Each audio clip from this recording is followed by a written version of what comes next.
hello, and welcome to the Lost Archives. My name's Owen, and I'm the Dungeon Master of this ragtag group of heroes and adventurers. Hi everybody, I'm Claire. I'm playing Mira, who's a Dragonborn Sorcerer, half red dragon, half silver dragon. Originally was a bit of a politician, and now has joined the adventuring life, probably to a greater extent than she ever expected. Hi everyone, I'm Michael. I'm playing Lockie, a Warforged Artificer. Originally was part of a flying castle, but I've since left and resumed an adventure with my now friends. Cool. Hey guys, I'm Jared, and I play the character of Jin. He is a level 6 Law Bard and a level 2 Hexblade Warlock. I'm currently an associate and ally of the Tempest Guild, and I'm helping them in their goal of stopping the Queen of Dragons, Tiamat. Hello, I'm Ali, and I'm playing Shana, the Yuan-Ti Sorcerer, who is traveling with the Tempest Adventuring Guild, trying to find the other half of her soul, who is hiding somewhere away, far from reach. Hi guys, I'm Matt, playing Yervith, the sneaky Wood Elf Ranger and Rogue, who, after a tragic incident in the jungle with his previous expedition, has now joined up with this lovely ragtag group of adventurers and is looking to see what happens next.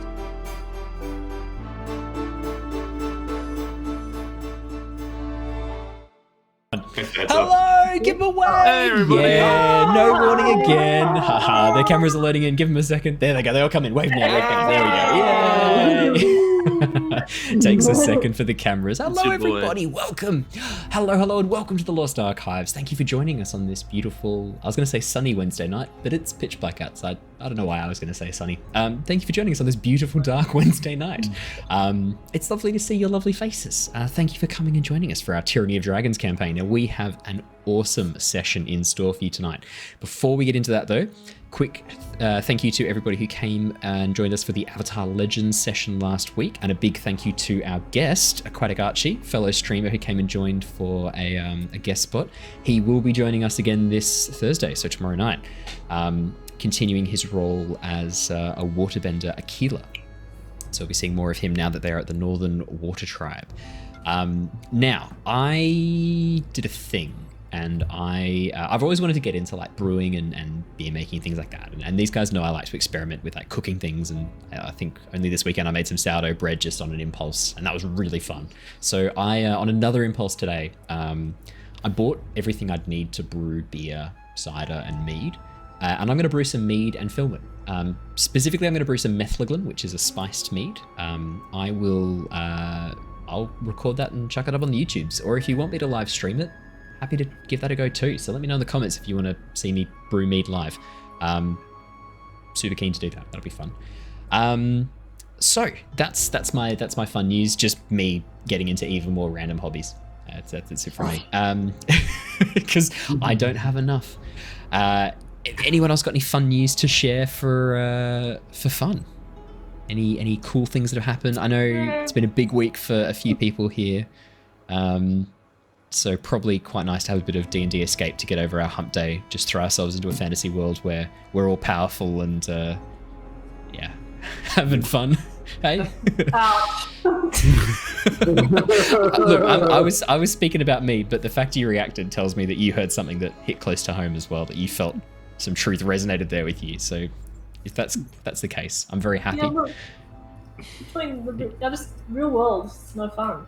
Real world's no fun. Real world is turning even weirder with monkeypox now.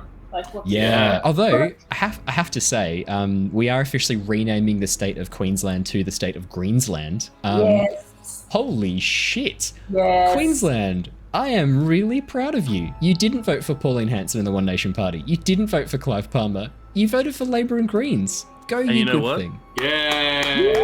Congratulations, Queensland.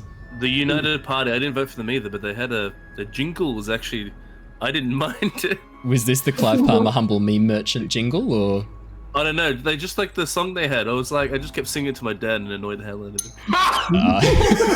him. So I have a personal shout out to Clive Palmer, who spent $70 million on trying to get elected.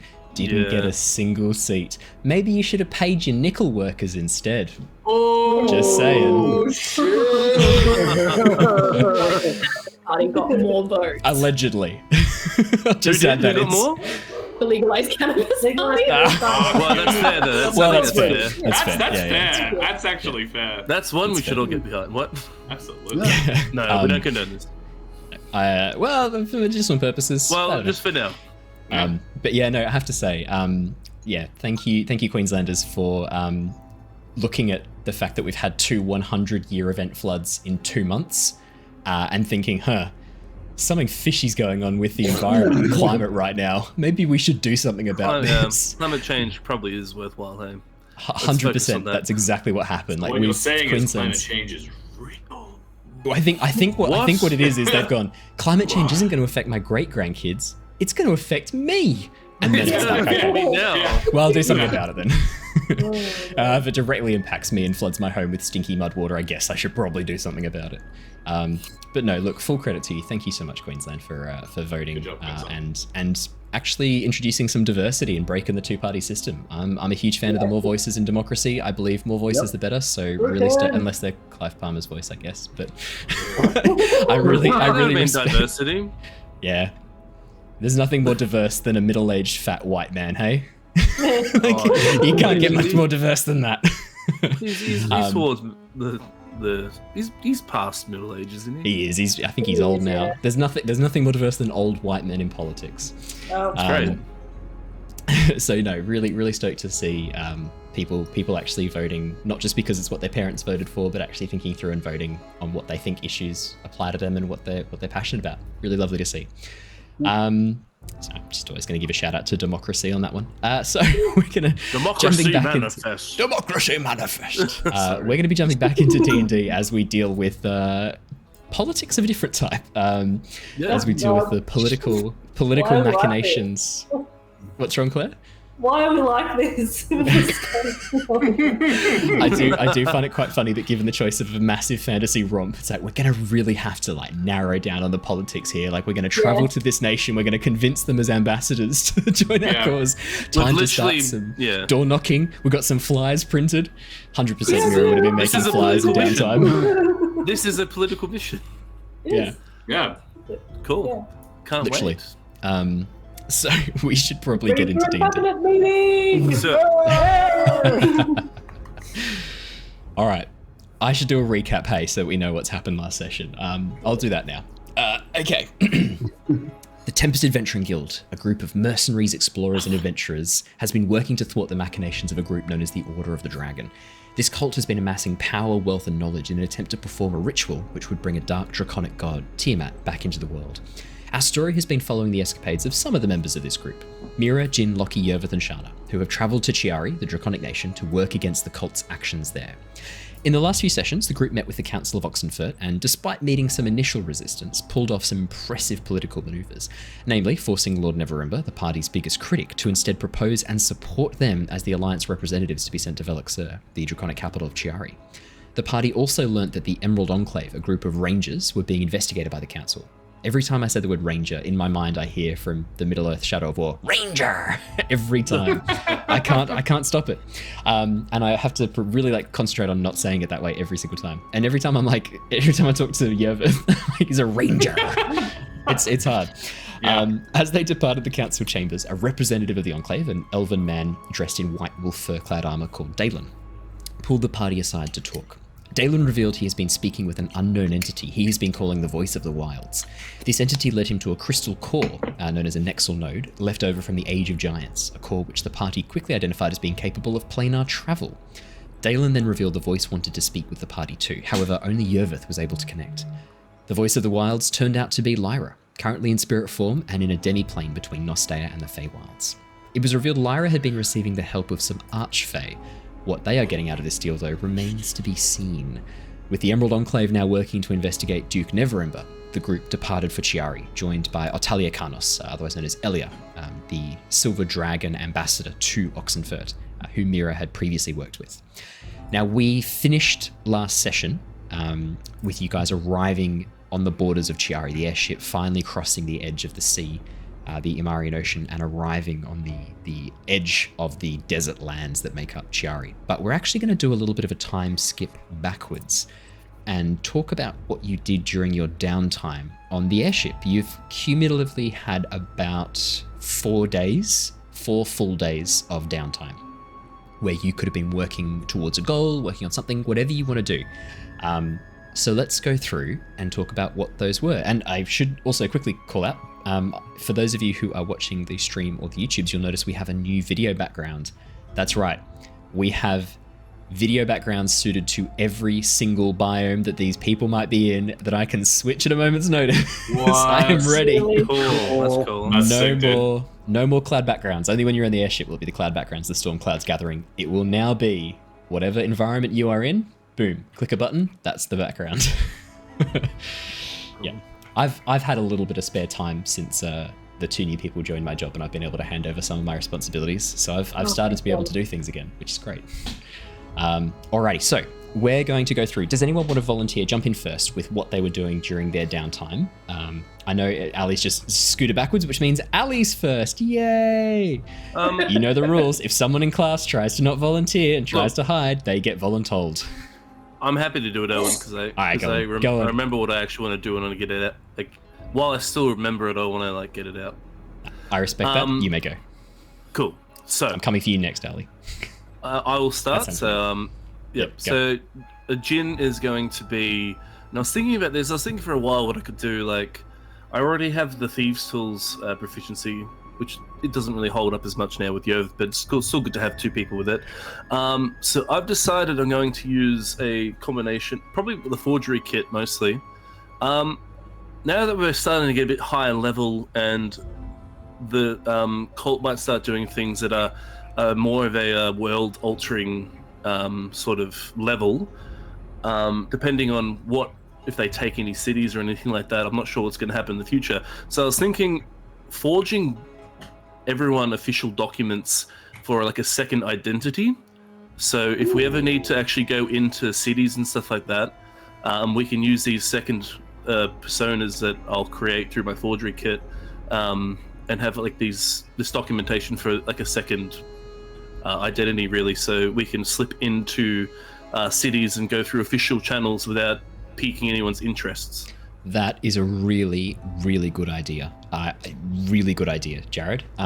Absolutely. Yep. So to gain new proficiencies, we're going to be using a variant of the downtime activities experience gain progression.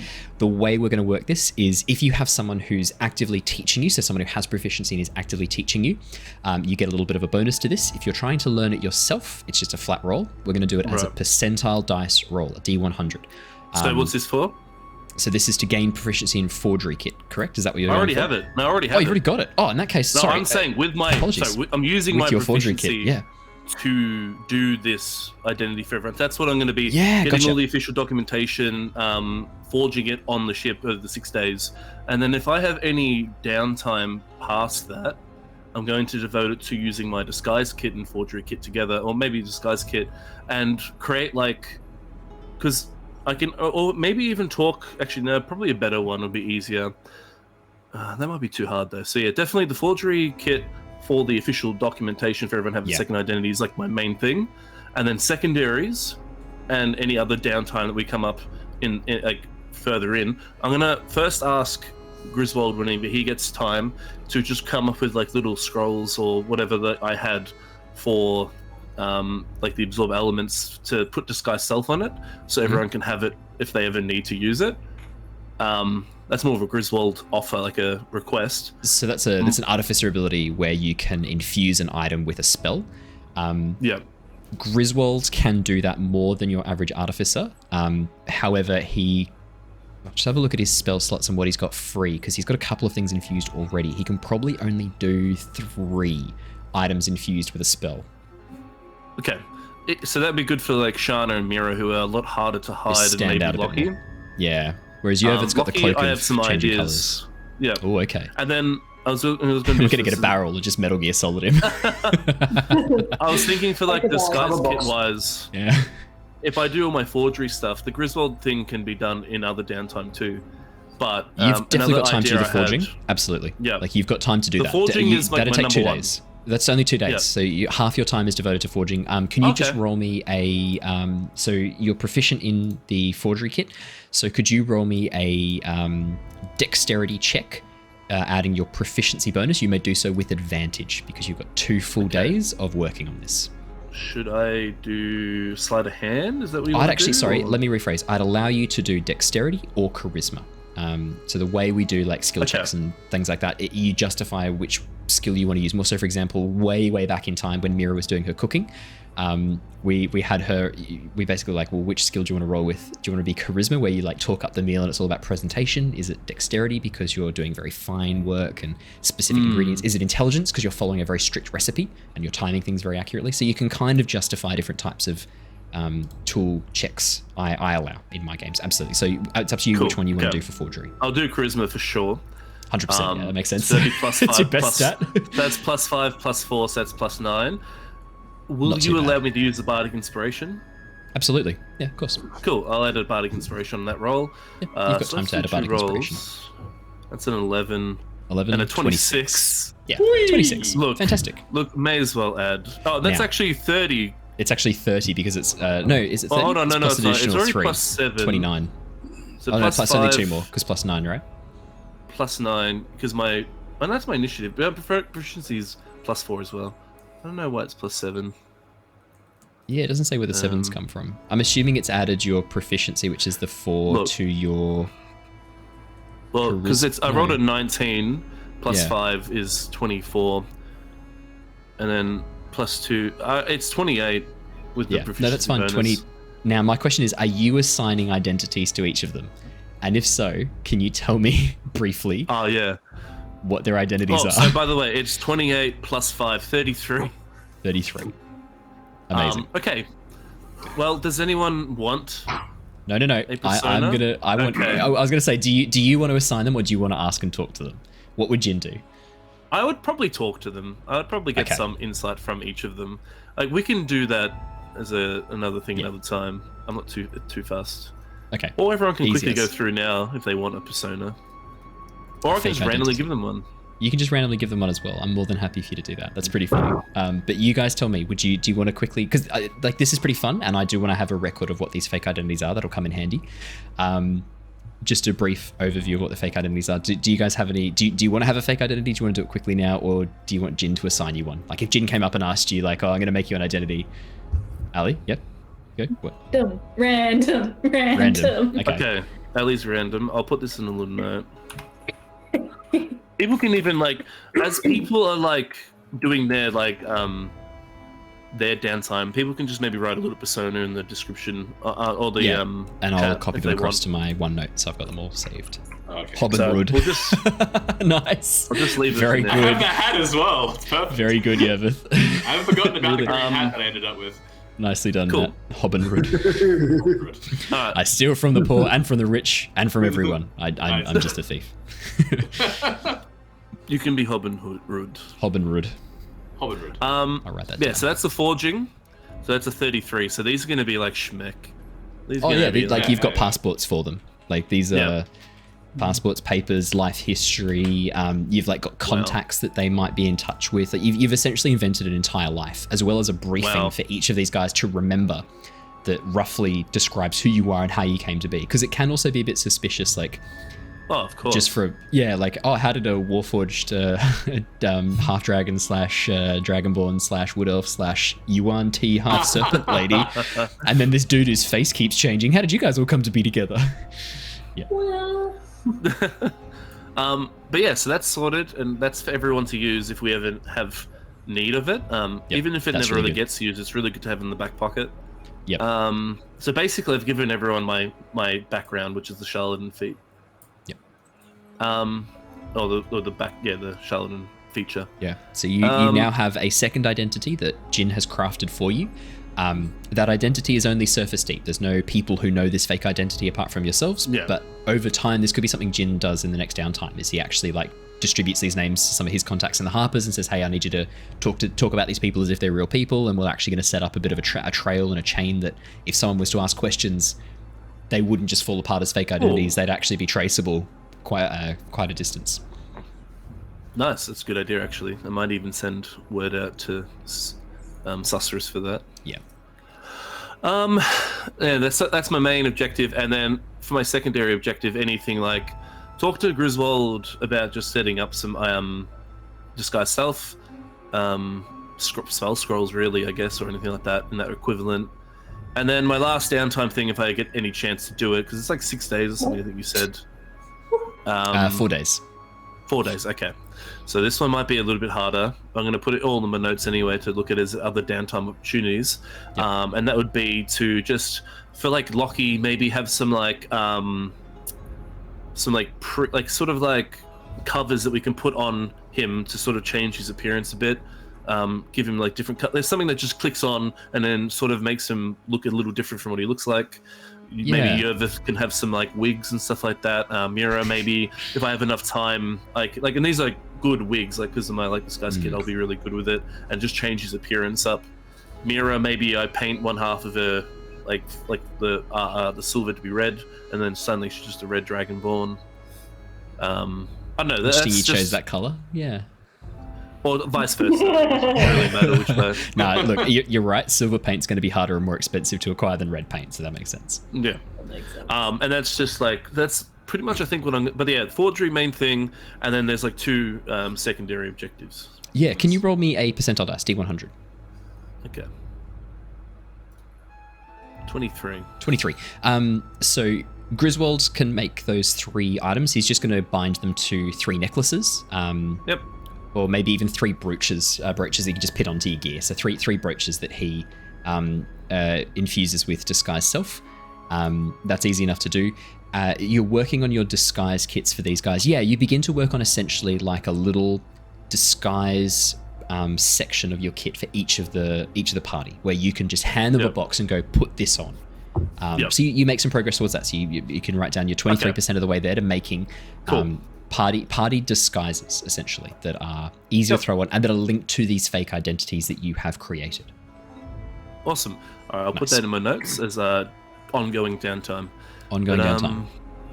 Yep, and then as we go, I'll get down Robin Hood, Frankie to sneak, Clunk, and... Oh, she's got 2 apparently. Clunk, traveling chef. Shelf? Traveling shelf or traveling chef? It's been a long day. Traveling chef. For podcast listeners, Michael has spelt chef, not CHEF, but the very creative, and I prefer, much more phonetical, SHEF. Makes sense. And that's phonetical spelt FON. No. Phonestical. Alrighty. Who would like to go next with their downtime? You can go.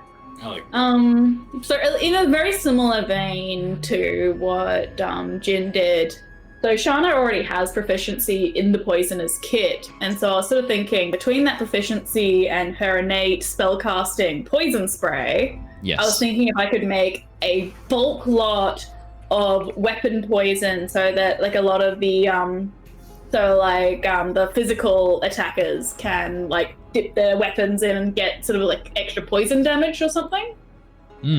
That is a really, really good idea. So to make some poisons, here we go.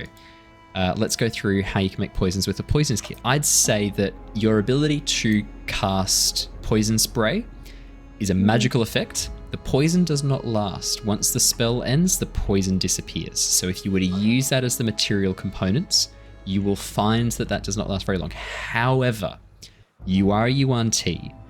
I am willing to homebrew that you do produce some natural venoms in your poison glands that you can squeeze. You can milk to help create poisons. So here's what I'm going to get you to do. You are proficient in the poisonous kit. Could you please roll me a check with your poisonous kit? I don't actually know what to roll. You can choose a stat and tell me and justify why you're choosing that stat, and then you add your proficiency bonus. So for example, if you were going to very carefully mix these poisons, you might say it's a dexterity check because you are being very careful and dexterous. If you are using your vast knowledge of how poisons work together, it might be an intelligence check. If it's you're going to taste the poisons and see which ones work best, that'd be constitution. I was thinking, could I use my con? Because you've got resistance to poison. I mean, I'm immune to it, but also I have a nice icon. It's like, this one's green and this one's blue, so if I mix them together, I get Pretty. aqua. Yeah. Nice. Oh, very nice seafoam. Yeah. Yeah, would con be okay? Seafoam green. Yeah, I can. Con is justifiable because you're like, I am testing these poisons on myself to see which ones work best. Absolutely. Wow. Okay, so this is just flat con roll, and I don't know what the proficiency bonus is. Yeah. So 17 and then plus. what's your proficiency bonus? Then just add that. It's a success. That's all we need to know. It is a success. Is it plus 4? I don't actually know what a proficiency bonus is. It'll be plus 4. right. So you can, using that, you can make 4. Actually, can you roll me a d8? I'm gonna see how many doses of poison you can create from this. D8. 4 doses. I somehow called it in advance. I was going to give you the average, and I thought, nah, I'll let you roll it. 4 doses. You create 4 doses of poison that can be applied to a weapon, to arrows, to whatever you need. But keep in mind that the poison is a contact poison. Once it comes into contact with blood, the poison activates, and it's gone from the weapon. Right. So I think she might just split it between Lockie and Yervith, because the rest of us are spellcasters. That's fair. So Yervith, you can add to your inventory 2 doses of poison. Lockie, you can add 2 doses of poison to your inventories.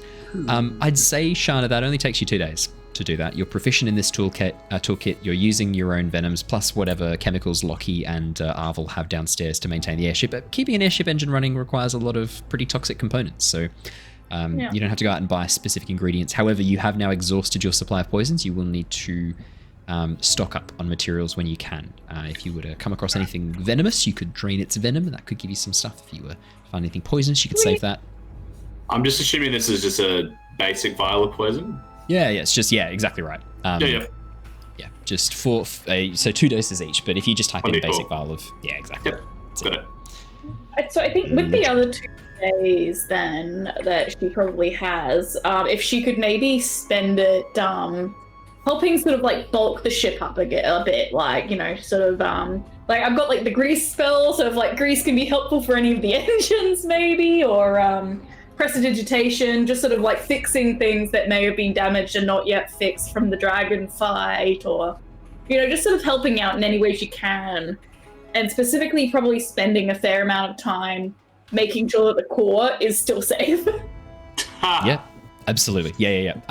Do you want to roll me a percentile dice, please, Shana? D100.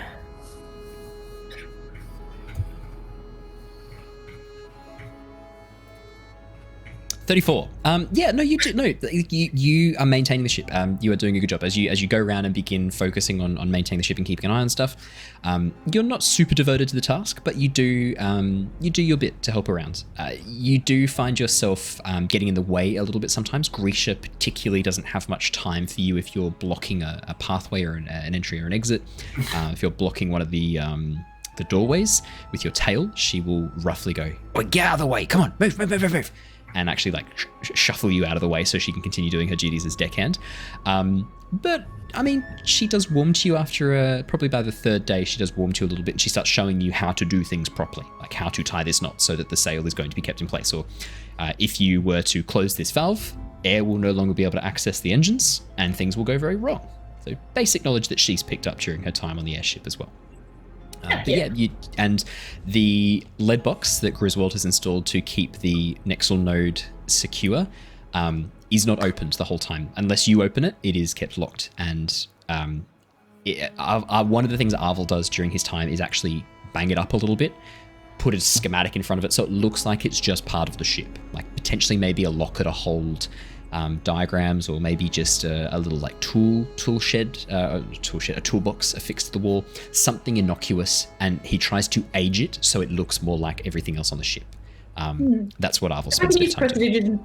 Prestidigitation to sort of help age the look of that. You can soil stuff. Prestidigitation can clean or soil, so absolutely you can like soil/rust it a little bit as well. Although it is lead. Does lead rust? Oh my god, does lead rust? I'm assuming lead oxidizes.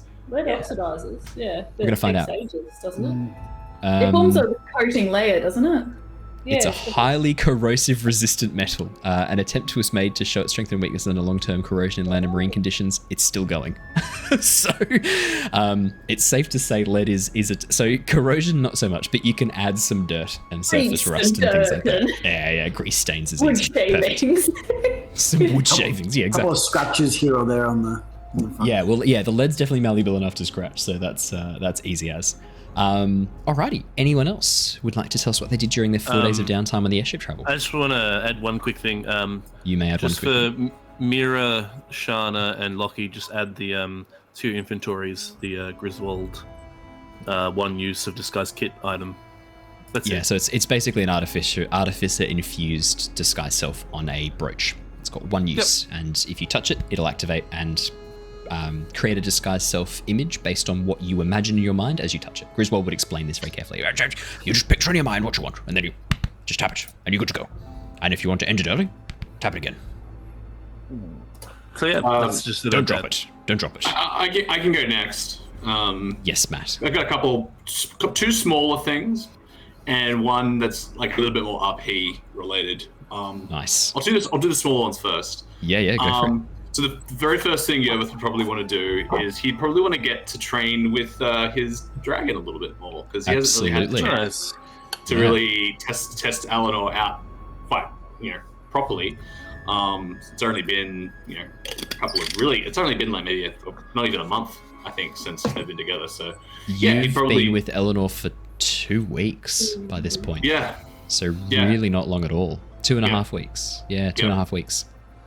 Yeah, so like Yervith would probably be sort of testing Eleanor out and sort of issuing commands and seeing how she responds. Understanding strengths, limitations. Yeah, I mean, trying to understand that sort of like that bond that he obviously has, being that it's a bit more sort of magical in nature, and trying to sort of understand that a little bit more. Than what he currently does. His like Yervith's understanding of magic is quite primitive. So this is like he's using his big brain for this. Big wrinkle brain for this one, hey? Yeah. So he'd be probably spending a lot of time doing that in his downtime. But the other small thing that Yervith would also be trying to do is seeing that the sort of the landscape, I guess, so to speak, actually, is changing. Shifting. Shifting. He's going to try really hard against his best intentions, but for the benefit of the party, he's going to try to be a better public speaker. So he's going to sit up in his he's going to start off like sitting up in his room, writing out little like palm cards, and then just sort of like training in front of a mirror for a bit. Yep. In front of Mira or in front of a mirror? Well, I was leading to that. Like once he gets a little bit more confident in his abilities, he'd probably... Mira will totally be there. Yeah, he'd probably speak out Mira. Palm cards? I'll make you some palm I was going to say as well, when you said that you were going to be on the deck training with Eleanor, Otaliakanos Elia, Silver Dragon, is going to be there, taking notes and observing what you're up to. As if she happens to... Yeah, Mira as well? Okay. Perfect. Yeah. And if she happens to notice you practicing... What was that? Sorry, Lockie? Lockie will be there watching as well because he still wants to make a harness. So just sort of watching how the dragon moves. Awesome. Yep. No, all good. Okay, so no pressure, Yervith, but your first lesson in public speaking, people watching you. Taking notes. Yeah. I was very stressed out at the thought of that. Corvin as well will repeat back to you things you say, which is both helpful and also a bit of a hindrance, because as everyone knows, your voice recorded and played back to you sounds a little bit higher than it does to us, because obviously when we speak, when you speak to yourself and you hear your own voice, you're hearing bone conductance. No one else is getting that. So your voice, when it's played back to you, sounds a little bit higher and a little bit less resonant than you think it does, because we're used to hearing that bone conductance, that resonance. It's not there. So as Corvin repeats back, as a Kenku repeats back some of the things you're saying, there's a moment of like, does my voice sound like that? That you then get over. Like step one of public speaking is to get over that feeling. But no, and it helps as well because it kind of gives you a bit of a chance to realize how often you say things like and give you a bit of a chance to realize like the pauses are actually really short. You're speaking a lot faster than you think you are. If it wasn't clear to anybody, I did a lot of speech and drama when I was in high school. No. Wow, really? Who would have guessed? So I'm now just going to go through the lessons I learnt with you. No. So, but yeah, Otalia Carnos absolutely will give you pointers on public speaking and on diplomatic language. And also, like, the biggest thing she imparts to you is take a pause and take a breath. Time goes a lot quicker when you're there speaking in front of people than you think it does. Sorry, time goes slower than you think it does. It feels like it's going quicker for you, but it's going a lot slower than you think it is. So take a breath and pause. Take a moment to reorganize your thoughts. And one of the main things that she works on with you is like essentially like almost like a little meditation thing that fits in like very well with your elven training. This idea of grounding yourself, centering yourself, and then allowing all the thoughts and the chaos to flow around you. But you are this rock in the center. You are this tree in the center. And the wind just tussles the leaves, but doesn't knock the tree over. Yervith would respond very highly to that analogy. It's something he understands, and he's like, "Oh yeah, of course, makes sense."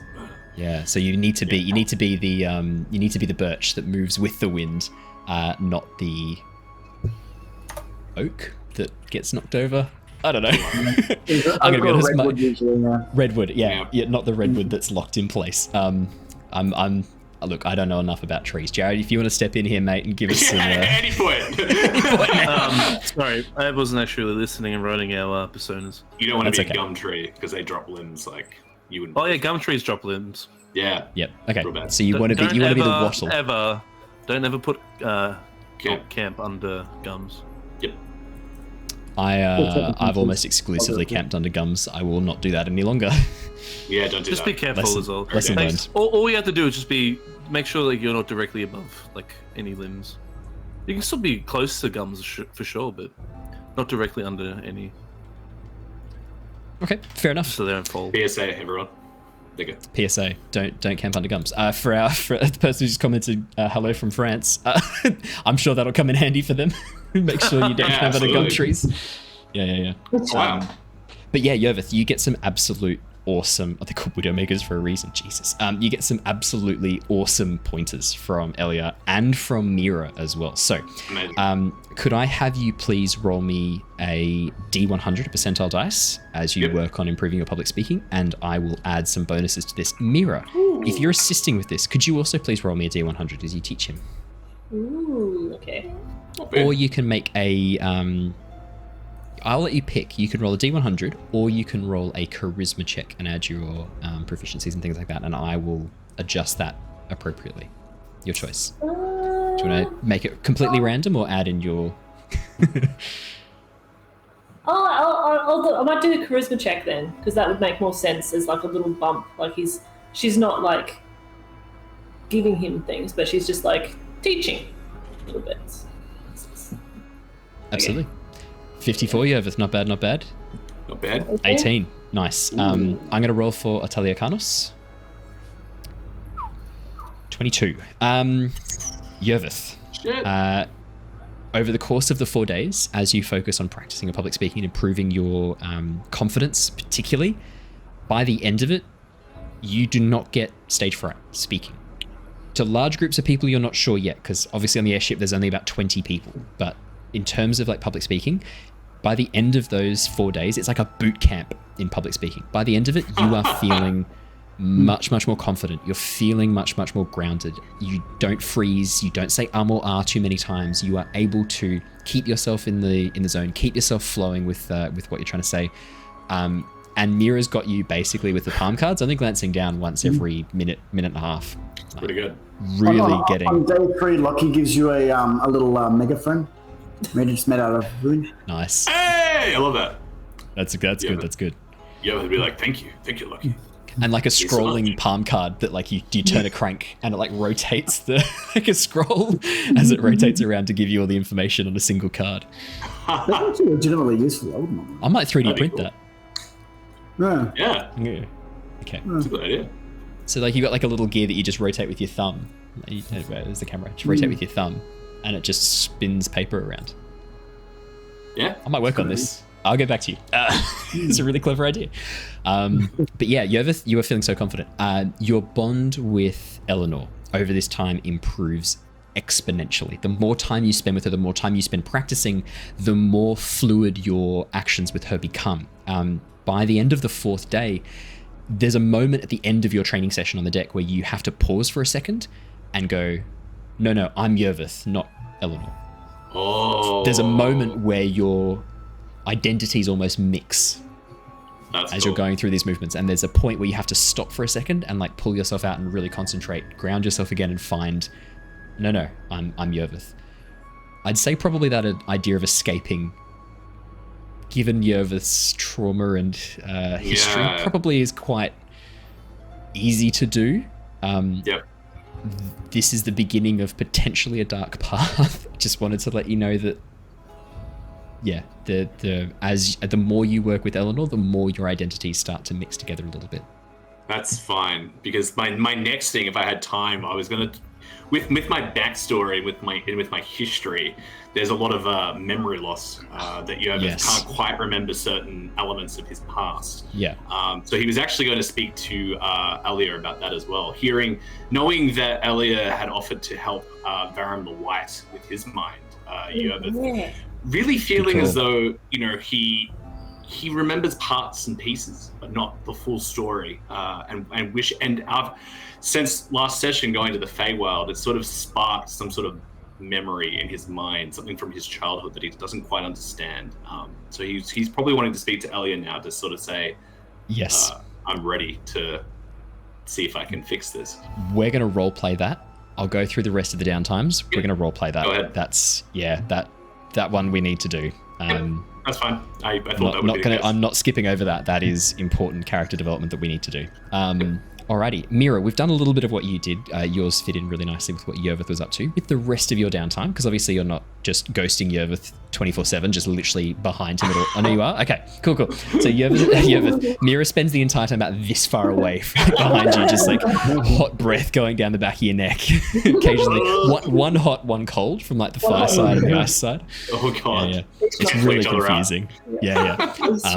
Mira, what would you be doing with your downtime? Okay. The rest of it. Well, in addition to that, she's not going to do anything sort of working on anything other than her cooking, because she loves to cook, but also just trying to boost the morale maybe of the crew. So thinking about crew dynamics with the ship. We haven't really got to like interact too much with them. So cooking, and also talking to Ilya about what's going to be coming, and sort of trying to get as much background information about what's the situation and what are the religious sort of implications of, what's been happening with Mira. Elia gives a crew briefing. Elia gives you all a crew briefing. I will go through that when we get to that. Elia gives you a crew briefing the night, so essentially the night you guys pass over the borders of Ciari, Elia gives you a group briefing. Don't worry, I will get that one covered. So, do you want to roll me? Like with Mira and her particular situation, like how should they spin that, I guess, to the Dragonborn? We're going to roleplay that too.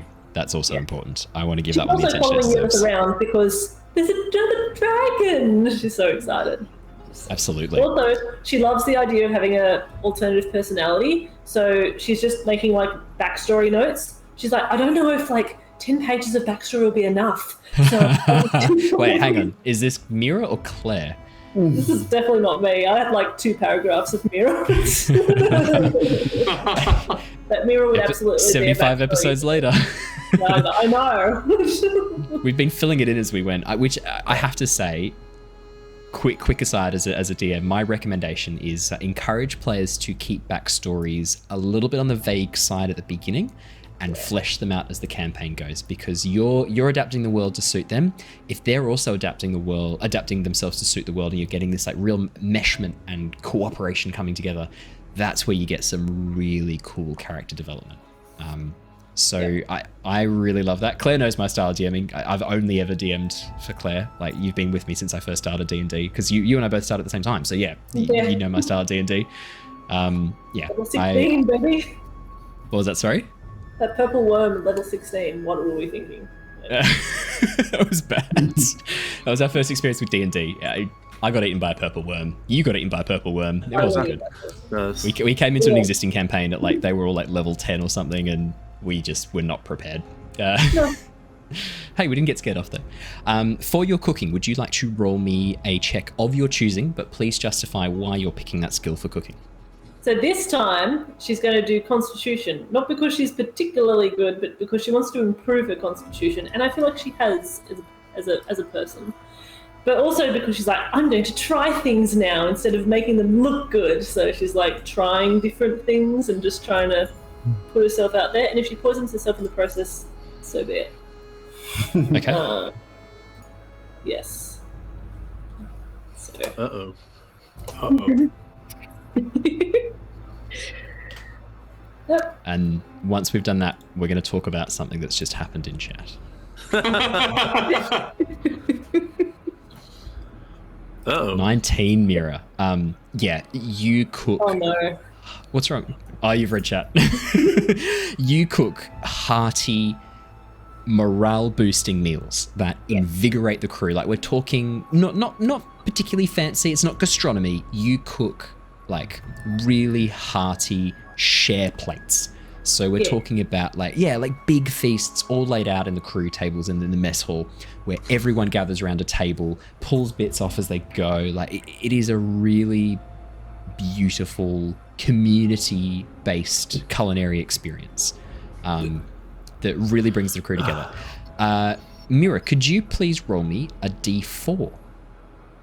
Ooh, okay. Yeah. 4. That is the morale plus the crew receive, which means that the crew members get an additional 4 to all airship-related rolls that are required. Oh, hell yeah. That's awesome. That is great. They were already on a +1. So morale is maxed. You have maxed morale. 5 is as high as it goes. Plus 5 minus 5. You have maxed out morale. The crew could not be happier. So very well done. Now, chat. We have a system here in the Lost Archives where if you have channel points, you can spend them on certain things. One of the things you can spend your channel points on is creating an NPC. One of them is giving the players advantage or disadvantage. One of them is summoning a monster. Archie, our guest who's been joining us for the Avatar Legends stream last Thursday and joining us tomorrow night, has spent his 10,000 channel points to summon a monster. No, cast members may not use the channel points during their stream. You may use it on other streams. So that means, Ali, you can never use your channel points because you are in both streams. Good question. Okay, I will get my revenge. Yeah, when we have the third campaign going, and this is my full-time job, then Ali's just going to be there in the chat summoning like 50 purple worms. So Archie, I've already typed this, but for podcast listeners, so Archie has spent his channel points to summon a monster. He can summon a monster up to challenge rating 10. I've done a quick calculation. He can summon something up to challenge rating 10. Archie, as soon as you know what that is, chuck it in the chat, and I will fit it into the session tonight. This could be disastrous. This might be the last time I allow people to spend channel points on this. TPK from the audience as well. From the audience, that is nuts. Alrighty. While Archie is picking a monster, Lockie, would you like to tell us what you do in your downtime? If it's construct a giant monster that goes rogue on the ship, it's going to go quite well. You're not wrong. I'm not wrong. I try and recreate that clockwork dragon that used to work for me in the general. Yes. No, maybe later. Not for now. No, what he has in his mind is he had the idea after he saw the airship going particularly high and using its little shimmering thing to try and hold the cold back. And he's like, you know what? I think I can amp this up. So his idea was to have it turn from have the ability to change backwards and forwards from a passive defense to an active defense. From like passively guarding the whole ship against the environmental to being able to intensify it for like an arc. So like front or side, back or the other side. Yeah. And then the other thing, if he has time, is setting up a fail-safe for the engine, because with the shielding, I believe that it either overheats or supercools the engine. So having 2 spells there, one would be a heat metal, and then he would ask Mira for an ice spell. so that if it goes too hot or too cold, it can swap out. But that one's secondary. Yep. So first he wants to get the active defense going. Alrighty, could you please, you're proficient in this, you are an artificer skilled in this, could you please just straight away jump to a percentile dice? Sure. This is going to be fun. I'm excited to see, see what's summoned. 59. Lockie, that is the percentage by which the system efficiency and efficacy is improved by. So not only are you able to improve the existing system, you are able to direct and focus some of the energy from the total shell around it, so that controls the climate, into specific points. To do this, you need to spend, whoever's in the engine manning the engines needs to spend an action or a reaction to an elemental based attack that is heat related, so ice or fire, and they can, as a reaction, basically reinforce the sides to give resistance against that attack. It is a single use at this point, but you think with time you could improve this and improve the airship quite significantly. Really, really nicely done. That's fantastic. Yeah, so you can infer resistance to the ship for a fire or ice based attack. Sweet. With this ability. That is awesome. Your second thing that you were looking into with the engine overheating and cooling, you begin to make a bit of a start on that, but it is more of a assessing and understanding the situation rather than working to improve it. But yeah, your theory about having 2 spell slots set up absolutely could work. The other thing that occurs to you as well is that if you had a source of water, endless water, potentially you could have a way to rapidly transfer heat using that water by diverting it. Yeah. And also generate extra power as well using steam as the water. If it's to absorb a lot of heat, if you were to dump a lot of heat into the water and it evaporates into steam, that could actually be used to create some thrust or momentum or even an attack, power some sort of gas-powered harpoon or lance or something like that. That's an idea. That's cool. I'm just fucking handing these out. I shouldn't be helping this much. Absolutely. Sorry. When that idea occurs to him at like 3 a.m. or something, he's going to knock on Shana's door. No. Shana, you are rudely awoken at 3 a.m. as Lockie begins banging on your door. I had this fantastic idea. I'm going to need your endless water, just temporarily, to test the idea, and then we can have it as a detachable thing, so you can keep the water. But I have an idea. I have a wonderful, wonderful idea, and it could definitely help with cooling, and also possibly some kind of propulsion or a weapon system. Isn't that fantastic? Is this wonderful, Shana? 3 a.m. It's way too fucking early for this dude.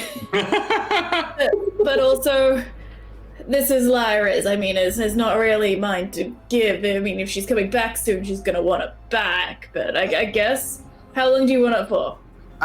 Well, just initially, just briefly. But in a case of an emergency, I may require it again. But I should be able to return it to you in a few hours.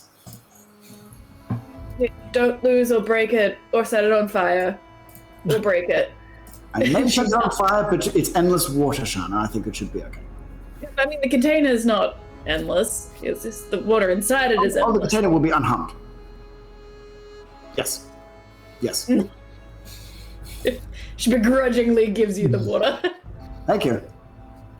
I apologize for waking you. I have no idea how that feels, but I apologize nonetheless. I will get my revenge. I like the curls, by the way. I like the hair colors. Nice, like Medusa style. Yeah. Amazing. Curlism like a cap. Amazing. That's so funny. And like these 2 cucumbers fall off your eyes as you stand up to the door. That's fantastic. Alrighty. Yes. Sorry, Owen. Before you get started, I have something I really want to say. Go. I'm going to give my Dimension Door scroll to Shana, because she's the only one that can actually use it outside of me and Mira, and we already have Dimension Door. So she can have a Dimension Door scroll. Shana, you may add a scroll of Dimension Door to your inventory. I've already taken it out of my inventory. Legend. And I've also come up with our second party identity. Okay. So Mira never, I never saw one get put in. Oh wait, hold on. Oh, Arum. Arum. So she's gone the opposite of her. Yeah. So it's like how vampires do it. Like they just have their name backwards. Yeah. Okay, that's fine. Do you think she's being so clever? She's like, hey, Jin, guess what I've come up with? What? So Strahd backwards is darts. I've just realised. Sorry, carry on. No, nice. I'll be Arum, and I'm a yes, and I'm a fighter from the desert. Yeah. If you called yourself Orum, that'd be almost like a gold-related pun as well. As you're a silver dragon, yeah. It could be Orum. That'd be gold. Actually, yeah, that'd be cool. gold dragon. That'd be cool. Yeah. So so she doesn't want red or silver paint. She wants gold paint. Gold paint. Just drip it on her. Yeah. What do you think? Can I pull it off? I give her a thumbs up. Yeah. You definitely got it. Look at you. Wait, Mira, is that you? I thought it was Arum. Wow. Oh, it is Arum. I mean, it is Arum. Oh my god. Okay. Yeah. So that basically, happens. we have Shana, who's Frankie the Sneak, traveling merchant. Frankie the Sneck, I believe it's pronounced. Oh, Am I? the Yeah. Sneck. Sorry. Sneck. The Sneck. Yeah. Yervith is Hobbin Rud. I put down Urban Bounty Hunter because That's pretty good. that Yeah. could work. Lockie is Clunk, a traveling chef. Mira is RM, or RM, fighter from the desert. Pretty good. Works well. And then I was thinking maybe I could be like a noble or something who, this is my traveling retinue of, like, not servants per se, but like, you're basically like a traveling, you're my attendants. So, traveling merchant / quartermaster. I've got like 2 bodyguards, fighter from the desert and the urban bounty hunter, and then the personal chef who follows me. And my name is Bromley Coddlesworth. Bromley Was it Bromley? Coddlesworth. Bromley? Bromley Coddlesworth. Hell yeah. Nice. That's fantastic. And then I'm just like I'm like a noble, and these like just to explain why we're all traveling together. No, I like it. This is like your retinue, your attendants. I love it. So I was actually going to have Mira as the noble, and I was going to be a butler, but then she wanted to be a fighter from the desert. I didn't see fighter that. So from the desert. I love It's it. great. It's almost like Mira's playing D&D like in the game. So multi-level. I don't have any family either. I killed them all. No, wait, that's too dark. she has a backstory. Oh yeah. 10 pages, Claire said. Okay. So yeah, there you go. As you guys, so we're now up to date. We have caught up with the present. We're gonna do Yervith's chat with Otalia Karnos. Oh, sorry, Lockie. Yes. The failsafe, sorry. So Yes. I started a bottle of water, but I don't think I rolled. No, sorry. so the failsafe is something you're working on. That one is more the assessment that's been done. That's Cool. that'll be a future downtime. Nah. Cool. Chat's enjoying this. On the dawn of the 4th day. No. Look to the east. No, on the 5th day, as you awaken, having completed your 4 days of downtime, we have now caught up to the present. As the ship emerges, as the sun rises over the eastern side, no longer is there an endless expanse of ocean before you. Now you can see plainlands, mountains rising from the ground below, rising almost as if from the sea below. And the land of Ciari is this yellow gold color, this beautiful burnt yellow gold, as the sun's rays begin basically moving across the land below. The morning starts fairly similarly to how it has the last few days. The night watch switch over and head down to have their rest. Corvin was on the night watch this time, heads below deck, yawning loudly and muttering under his breath, "I need my beauty sleep," as he begins heading down. Some weird voice he's picked up somewhere. This Kenku, this little raven folk Kenku, as he heads down to sleep. As he passes Yervith, he goes, "Friends, brothers, dragons." He gives you a bit of a thumbs up and then continues onwards. having copied one of your like failed introductories as you like started the speech and were like, "Nah, I can't use that. That's Yeah. He's loving it, and he's got a lot more Yervith in his vocabulary now. Heads down to bed. The rest of you sort of awaken at your own pace. Shana, this is the morning Lockie awoke you at 3 a.m., so you're probably a little bit groggy as you emerge. Elia Atalia Karnos comes onto the deck of the ship, and seeing you guys all sort of standing there, looks around and goes, "Yes, well, I am going to fly ahead and announce our arrival. I will be back within 2 hours, 3 hours at most. Should be a fairly quick flight from here. I just want to make sure that that our passageway is not interrupted, and also give me a bit of a chance to get a bit of an update on the situation in Ciari, and then I can give you a briefing tonight, take you through what we need to know and where we're at and our plan of attack heading forwards. I will see you all in a couple of hours." Gives you a nod. On the deck of the ship, you watch as Elia, her form begins shifting and twisting, silver scales pushing through as her form grows, massive wings erupt from her back, looking like they should tear the fabric of her clothes, this very elegant dress, but the dress merges into the scales, and before too long, a massive silver dragon stands on the deck of the ship. This is the first time all of you, except for Mira, have seen Elia in her draconic form. Elia is an adult silver dragon, possibly even an elder silver dragon, maybe just on the cusp. She is massive. From snout to tail, easily 30, 40 foot long. Massive wings open up behind her, and rather than flapping or jumping off the deck of the ship and using her claws, Lockie, to your relief, she merely opens her wings and then tilts them back, and the wind catches, raising her sideways off the deck of the ship as she literally is just picked up by the wind, and does a tumble and somersault underneath the ship and then begins flying out in front of you. And with dawn as well, the sun glinting off her scales, very beautiful, this sight of this massive silver dragon taking flight. The rest of your morning continues much the same as every other morning. Breakfast is served, you eat another one of Mira's hearty share meals. Very beautiful milk-style brioche buns, bacon and eggs, sausages cooked up. Sourdough. Mira's been cultivating this yeast that she found in the galley. She's been growing it, hoping it's bread yeast. It turns out that it is bread yeast, and there is a massive, I correct and retcon, massive sourdough Vienna loaves. I should say sourdough Palin loaves, easily a meter long, that you've been cooking in the oven, and not cheating to use a little bit of gust of wind to help aerate the bread a little bit during that initial phase. That's not cheating. Delicious hearty breakfast. As you guys begin to get into the early morning, around about 8:30, 9 o'clock, as the sun sort of reaches above, and it's now shining down upon you, from the crow's nest above, you hear Arvel call out a warning. "There's something heading towards us. Something on the horizon. I'm not sure. I don't think it's Elia coming back. It's a different color." And as you all sort of look around, Yervith, with his passive perception, instantly spots a gold glint rising from the desert below, faster than an arrow, shooting towards the ship at a rapid pace. Oh, shit. My question is, what would you guys like to do?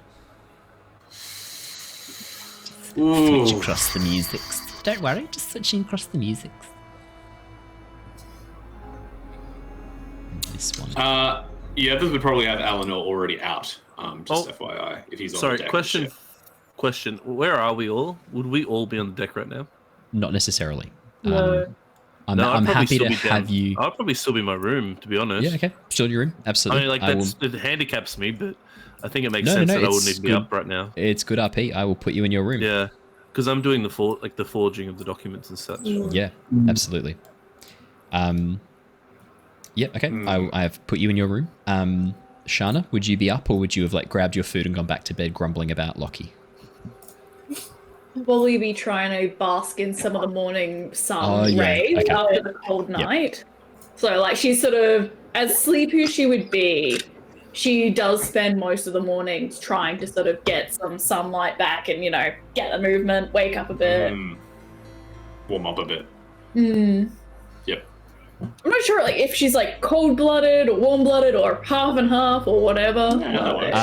You are warm-blooded. You are exothermic. However, you do find that you suffer from cold. You're very aware and acutely aware of the cold. So being a bit extra warm isn't necessarily a bad thing. I'll be in the kitchen still, I think, cleaning up. Oh, downstairs as well. It's like happy morning noises. She's a morning person, obviously. Yeah, absolutely. Yeah. No, fantastic. I will move you down to the kitchen. And I will bring us across to the map, I think, because seems like we're going to need it. Uh-oh. Let's bring us across to...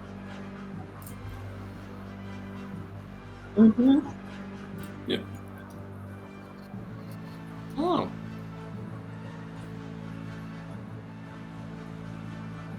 Thank you.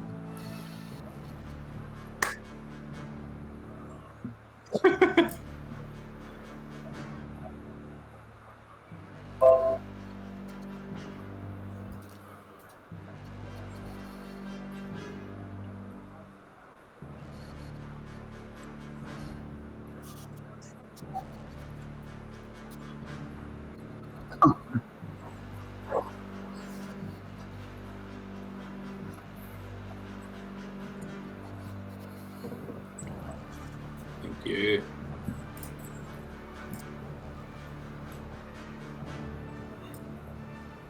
Oh, Owen, hold on. Stream's saying they can't hear you. Have you just muted yourself? Yep, Is that no one better? can hear you. There you go. That's right. Don't worry about it. I'm not sure what that was. I think, oh, I know why. Don't worry. It's because I have voice mod, and voice mod isn't set up on this thing because I'm an idiot. I had voice mod in case I needed it for any voice changing. You should be able to hear me now. Perfectly. No, it's back. There we go. Yeah. That's all right. My apologies, guys. Thank you for letting me know. Thank you. How much did you guys miss? Not very much. All I was saying was Lockie's on the deck of the ship looking and checking on the engines. Shana is splayed out in the sun, snake style, warming up her reptilian body. And Yervith is at the prow, training with Eleanor when he catches a glimpse of this shape, this gold glint speeding towards them. Yervith, Shana, and Lockie, could I get each of you to roll me initiative? Actually, can I get everyone to roll me initiative? Just so that because we're going to jump into a turn-based mode, just so that I know what's happening. You just beat me to loading up the initiative order, so I'll have to add your tokens. That's okay. It was my fault. I was too slow. I was just going to say, Owen, as well. I think my video's down on the stream. Oh, it is too. That's easy enough to fix. Easy. Thank you for letting me know. No, thank you. That's a super easy one to fix. Should be back now. Give it a second and you'll pop into existence, I'm sure. There you go. I can see your sexy face. Yervith, your token should be 19. Mira, yours should be 17. Yeah. Shana, yours is correct. Lockie, 15. Do you have advantage on your initiative? Yes, I do. The little circlet around his head is giving him advantage now. Oh, hell yeah. That's correct. Yervith accidentally deleted yours and changed. Oh, 198. Nope, 19 was your score. Pretty high initiative. It's a good initiative, mate. That's nothing to be afraid of. Like that's decent.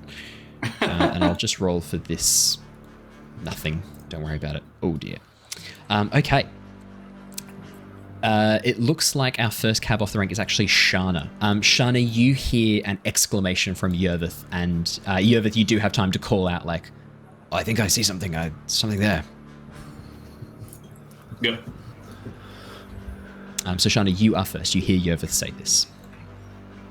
Can Shana see anything coming? Like yeah, yeah, absolutely. As you stand up or get up on your tail as a snake, as you stand up and look over the deck of the ship, in front of the ship, coming from the land below and zooming towards the ship at a very impressive rate, is this gold light, this flash of gold coming towards you rapidly.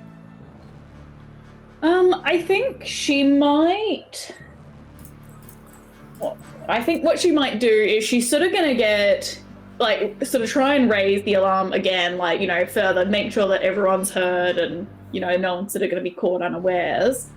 And then I think she's going to ready her Eldritch Blast attacks for if this golden streak lands, and if it appears like it's a foe. Like, she doesn't want to launch up an attack on a friendly dragon right as we're coming into Ciari, but she's quite cautious still, so she's got that ready to attack, and she sort of let the others know. 100%, you call out. Next up is the creature with an initiative of 20. Wow, nice. You watch as it shoots up and emerges just off the right hand side of the ship, flapping in the air. This giant golden form, massive gold wings beating over this agile head. These large horns curved back, coming off the front, very aerodynamic in appearance. The gold dragon looks down towards you on the deck of the ship. You have invaded Ciarian space. State your mission. Why have you come here? Diplomatic mission. We were invited. The dragon snorts. Oh yeah? Sorry, carry on. Yeah, she keeps going. She's like, Elia's just gone off to, I don't know, announce our arrival, I guess. The dragon snorts a jet of smoke and flame that sort of coalesce around and are taken by the wind rapidly as it flaps in line with the ship. Ciari is closed to guests. I do not know of this Elia. Whoever you have sent in front will be turned around. Turn your ship and depart. Yervith is going to puff up his chest, thinking back to all of his palm card reading that he's been doing recently. And he is going to say, what about Ortelia Carnos? Does that name ring a bell? Yervith, nicely done. Nicely done. The dragon snorts a surprised jet of flame as it looks at you. It then flaps over and lands on the deck of the ship right at the prow. Its head moves towards you. You traveled here with Ortelia Carnos, ambassador to the lesser races. Ooh. Yes. I imagine Yervith's voice does actually break at the sight of that. Yep. Yes, we did. She traveled here with us and has flown off to announce our arrival in the city. Then you are enemies of true Ciarians, and she will meet her fate in the city. That is his full turn, but he does draw back a breath as if he is ready to attack. Shoot! Yervith, it is your turn. Okay.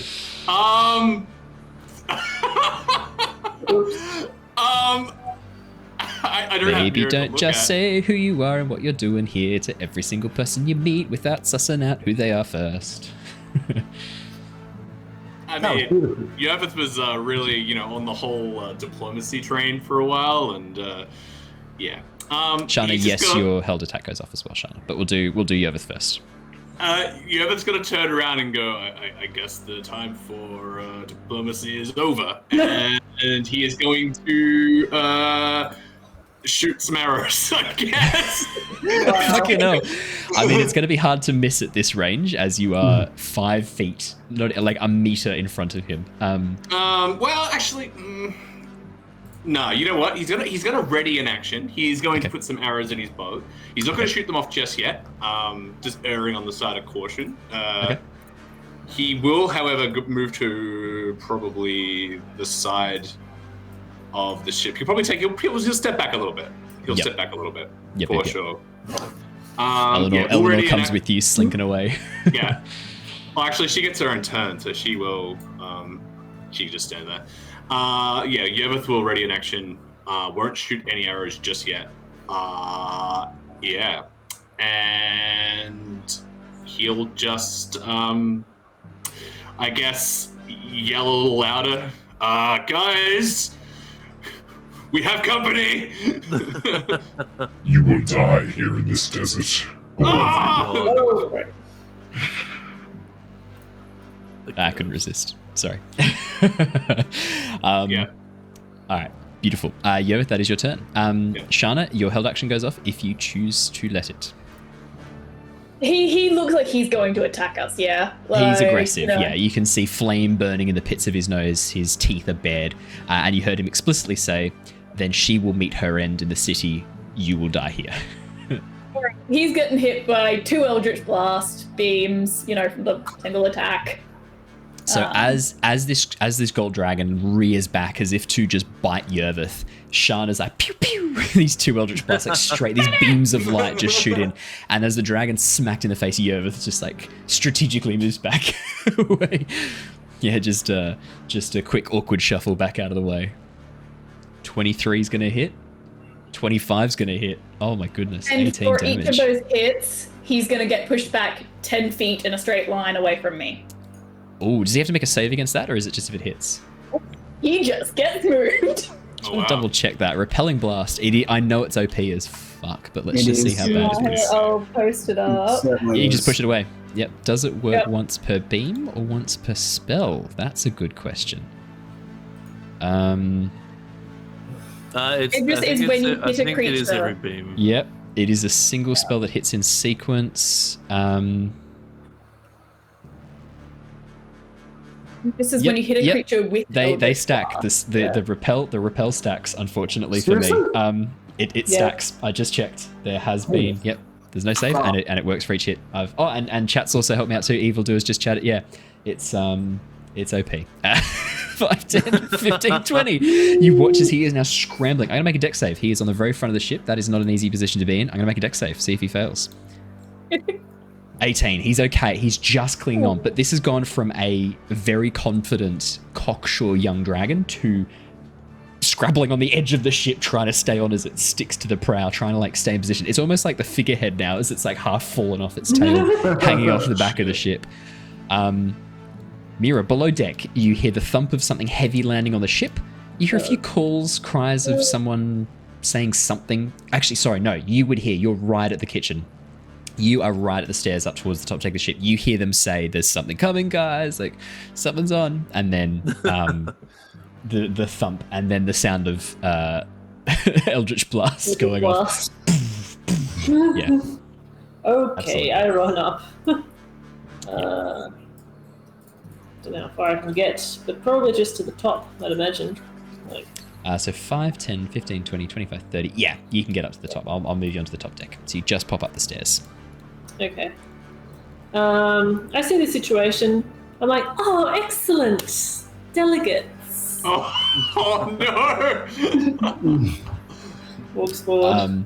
Leosin, who is there steering the ship, turns towards you and goes, this one's not friendly, not friendly, not friendly. Oh! Okay. I'll dash then. I'll dash. Actually, wait a minute. Hold the phone and all of the other implements. I have. I took distant spell for sorcerer. Right. Yes, you did. Oh, nice. Last time. So my. Oh, he's fire. I can't repel though, can I? Maybe I can. Wait a minute. I mean, if you guys yeet him off the front of your ship, that is a bold move. That is exactly what I want to do. Yeah. Yeah, that's nice. I like that. That's fun. Except I cannot do it because. Can I use my amulet to change fire to force? Is force an elemental? No, not really. Elemental damage only. I'm sorry. No, just if it is an element that a dragon can use, then yes, you can use your amulet. If it is not an element dragons can use. Oh, Doesn't Thunderwave do force damage? Thunderwave does do force damage. Owen, Yeah. by your wording there, those new dragons that came out and Fizzbands actually have force damage as one of their like force as their like breath weapons. They do. However, we're going off the. I mean, I think at this point we all know this is the amulet of Tiamat. It's the Yeah, That's fair. That's fair. Yeah. That's all right. I tried to put a fast one on you. Nah, not gonna a work. little swifty. I was just trying to Swifty. yeet him off. I really did. Call me Swifty Pete. You're gonna push him off. You're gonna yeet him off. I do, but I cannot. It's okay. So I'll just have to dash, I think. Okay. Yeah, I'll just dash another 30 feet forward. Mm-hmm. There we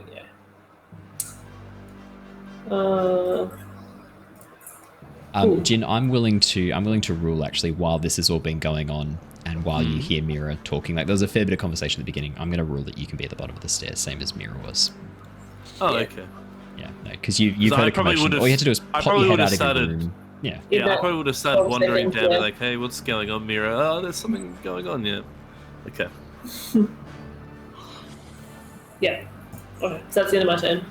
Yep, absolutely.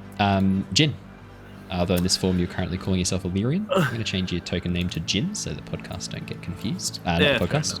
So the stream don't get confused. Okay. So I'm going to walk up 5, 10, like 15, 20... I'll move you onto the top deck. There you go, buddy. There you go. Top deck club. Cool. I'm gonna look and see what's happening. So yeah, I can see all these three at the front. Mira there, Leos in there. Big gold dragon at the front. Is that still ready to unleash a breath weapon? Yeah, it looks like it is aggressive. It is struggling to stay on, but it looks like it's very aggressive. It's still fire still burning in the pits of its nose and its mouth as it struggles to cling onto the edge of the airship. Okay. What do I have?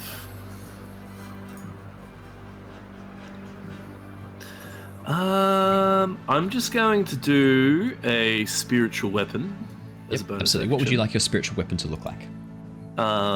Just a Eldritch green sword. Sword. And it'll be max, so I'll do it like there. That's 60 feet. Just get that sort of out there. Should have a little ghostly sword that I can use. Here you go. So just behind Lockie. Yeah, just behind the engine. Got it. Yep. Right. Can you see that now? I cannot. How about now? I can now. Perfect. Yay. Perfect. That works out well.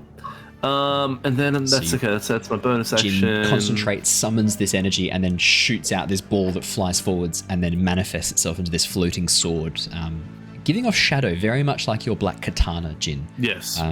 Your shadow blade, your umbral blade. It almost looks like a copy of that, but slightly transparent. Cool. Eldritch Blast might hit. Hold on. Would you measure it? Measure it. That's Eldritch Blast range. That was me measuring, just seeing how far you were. Yours is so precise, Lockie. Does my Eldritch Blast hit, or is that just miss? Or is it not miss, but not just not reach?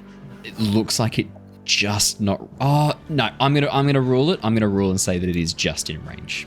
Okay, cool. It's right. It's basically it's touching the border where it is. I'm happy to rule that your Eldritch Blast is just in range. Because literally, if we'd moved you 5 feet forward, coming up the stairs, which is technically where the top of the stairs is as you come up, you would be in range. So I'll just move you forward. How much more movement do I have left? You used 5, 10, 15, 20, 25, 30. I think you're done. If 30 feet's your movement, then you have reached 30 feet right there at the bottom of the stairs. Top of the stairs, sorry. Okay. All right. Yervith, your held action does go off, definitely, as you see Shana's blasts, Jin's blasts, everyone's blasts. They both miss. 15, 10, yeah, not enough. Jin, your focus of creating this sword kind of throws off your aim, and then as you try and summon the energy again for these Eldritch Blasts, they just go wide, shooting out over the deck of the ship. Also, the dragon's a moving target. As it's scrambling to hold onto the prow of the ship, its wings flapping, it's moving all over the spot. It is really hard to get a lock on this thing right now. Action, bonus action, movement. Lockie. Alrighty. I will do that. And Yervith, if you can do your held action in the background, we'll just do that damage. 25 and 30 both hit Yervith. I'm actually, just quickly, I'm just going to go there, Owen. Okay, that's fine. It's you just can pop up from the stairs there. A bit like hugging the wall. Yeah, absolutely. Cool. Lockie's going to take his movement forward. 19 for your first attack, and then 17 for your next attack. Oh no, do you get sneak attack on both? No, I won't get So sneak then just attack on that any second because I'm not getting any Oh, sneak that's attack. right. No, that's right, because there's not one within 5 Yeah, feet. you don't have the So advantage, or you 10 don't and have 13. the ally. Yeah. And I'll roll the lightning damage as well from the bow. Oh, fantastic! Thank you. 4 and 2. Yeah. So for the very first time, Yervith, as you pull the bowstring back and then unleash, as the arrow passes through these two scales, these two blue scales marked at the very tip of the bow, the arrow becomes electrified, and as it shoots into the dragon, the two arrows that thunk in electrify between them, creating this burn pattern on the dragon's scales. It is basically tasered in a way, almost. Yeah. Lockie, your turn. What would you like to do? He's going to hoist his shield, and as he runs forward, the cube in his chest is going to flare up, and he's going to cast protection against elements with fire against himself. That's a good And call. then the gears on his side are going to whirl, and he's going to give himself his little bonus 10 HP. Very nice, fantastic. And then I'm pulling up in front of Yervith, and I'm just going to bring the shield up in the front and try to, if the burn comes, I'm going to try and see if I can divert it around the sword. Yeah. Fierce protector coming. I'm going to put on some more appropriate music for Lockie's heroics. There we go. Shana. Alright, so she is going to do her Eldritch Blast combo again. But quick question, Owen. I'm not sure what ruling you do end up using on it, but can I use Quicken Spell on my Eldritch Blast so that I essentially cast Eldritch Blast twice? You can cast Quicken Spell on cantrips and spells, so yes. Okay. Alright, so four Eldritch Blasts coming his way. You're just going to yeet him off the ship. That's This is right. your entire build. Wow. 11's a miss. I love that your entire build is based around 11's a miss. Another 11. Oh, no. It's just yeeting. You're just a yeeter. Come on. 22 is going to hit. Yeah, that's better. Come on, 13. come on. That's it. No, Oh no, it doesn't have to be. I remember now with Eldritch Blast. You don't have to see it. Oh, natural 20. All right. We're using the better criticals. Using the better criticals, so you need to, we get to add another d10 to that, so that's 15 total damage. Wait, so why is it rolled as 0? I'm just looking at your roll, so it's 1d10 plus 4. You rolled a 1 plus 4 is 5, and then you get to add a 10 on top of that for the better criticals, so that's a total of 15 for that last blast. The dragon is yeeted 5, 10, hang on, there we go, 5, 10, 15, 20 feet back, and as the wind catches it, it is thrown under the ship, and you hear it collide with the front of the prow. Lockie, I'm going to need you to roll me 2 dice, please, as you are the engineer of the ship. Could you please roll me a D100 first? I need to know how much damage is being done to the ship, and then can you please roll me 2D8 for how much damage is done to the dragon? As it is blasted forwards, and then... Oh no, this might not have been as great an idea as we thought. 53, okay. Yep. 13 damage. The dragon is... So the ship's currently moving at 40 feet. Okay, so the dragon's back here, flying towards the engine. Its wings tumbling out of control as it drops just below. As it drops just below the propellers of the engine, having smashed into the prow of the ship. The ship groans ominously as you watch as the figurehead at the front of the ship, which I can't remember what your figurehead was. I think it was a It was a Zua. It was a Zua. Was it Azura? It was Azura. The golden figure of Azura, this holy monk with angel wings behind him doing this like tranquil pose, is smashed off and goes flying off down below. You watch as a section of the wing and hands is just broken off. Nothing critical is damaged, but you watch as the figurehead at the front of the ship is just crumbled underneath the weight of the dragon, smashing into the front of the ship, and the dragon then is thrown to the side. Shana, anything else on your turn, or have you done enough damage for now? I think that, Bonus action. You got movement if you want. Yeah, actually, she might move so that she's going to try and guess where the golden dragon's going to end up, and she's going to try and position herself in a way that there are no straight lines between her and anyone else. That's fair. The golden dragon. I'm actually going to roll a constitution save to see how it goes, basically collecting itself in the air and pulling itself together and being able to have a proper turn, because that's pretty brutal. 19. It's fine. It's going to fly up to the side of the ship, roar furiously. So that's 5, 10, 15, 20 feet straight up, 25, 30, 35, 40. Shana, it is coming for you. As you have yeeted off the ship, it is then going to unleash its breath weapon. I need you to make me a DC 17 dex saving throw, please, Shana. Is it only Shana that gets hit? Only Shana's in the cone. While she's doing this, can I just ask a clarifying question? Sorry, it's there. What do I need in order to contact Griswold with the... Yeah. Just an action. Just an action? Okay. Just an action. Yeah. You can contact him with an action. 21 is a pass, Shana. You're going to take half damage on this. Thank God, because this is bad. So halved down. So the full damage would have been 63. So that's pretty bad. Luckily, it is halved down to 31. As Shana is just cooked as this breath flies out and burns across the deck of the ship, burning through the wood, burning through... Oh yeah, camera's a bit low on the stream. I'll fix you up, Yervith. Burning through the wood as it burns through Shana's armor and begins cooking her in her scales. It is then going to use the rest of its movement it's got 80 feet flight. It's then going to use the rest of its movement to fly underneath the ship as it drops below and out of sight. Ah, shit. Smart. That's really smart. Yervith. Yeah, it didn't like being rammed by a ship. It's taken that personally. And I took that personally.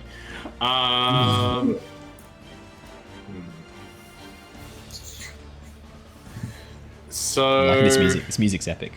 Yeah, this music's really good. Yervith is not liking not having line of sight on the dragon. He is quite annoyed at this. He is going to... Man, what is he going to do? He's going to move probably up to the bow, to the front of the ship. Right up to the bow where the dragon was. And he will also ready another action. As soon as this dragon comes into line of sight, he will shoot it, basically. Okay, absolutely. So that's a held action for Yervith. I'm assuming everyone's going for the held actions at this point. That's safe to say, right? Probably decent thought, yeah. What was that, sorry, Owen? Everyone's going for held actions at this point, right? Mira? Probably. You still got movement? Still out to Yervith. What happened? Why is he attacking? Can I reply? Free action? Can. Yeah. Free replies. Is fine. Yeah. I just say he wasn't a friend of Alia's. He says he's a true dragon of what's the city's name? Ciari. Shit. Well, he shouldn't. I'm worried. We shouldn't probably kill him because that'll look really bad. Yes. Well, what if he kills us? That will look even worse. That will be really bad too. You hear in the back. Yes, probably should try and incapacitate him. Like really far away. I'll aim for non-vital areas. Okay. Oh, I shot him in the throat. His most vital area. I don't know if my manacles will actually like tie him up. His manacles. Do you just carry some dragon-sized manacles with you, Jin? I don't, unfortunately. Maybe I do need to pack them in the future. Yeah, man. Don't leave home without it. I'm gonna talk to the blacksmith then. Yep. Yeah, a blacksmith could sort that shit out for you. Yeah. That's actually a good idea. What the fuck? That's going in the notes. Oh yeah. Yeah. So Mira, held action. I guess I'll hold slow. Ooh, nice. Okay, Mira's gonna hold slow. Jin, held action. Okay, so that is a very good question. I'm going to use my bonus action. Chat wants you to throw the pastries at him, Jin. For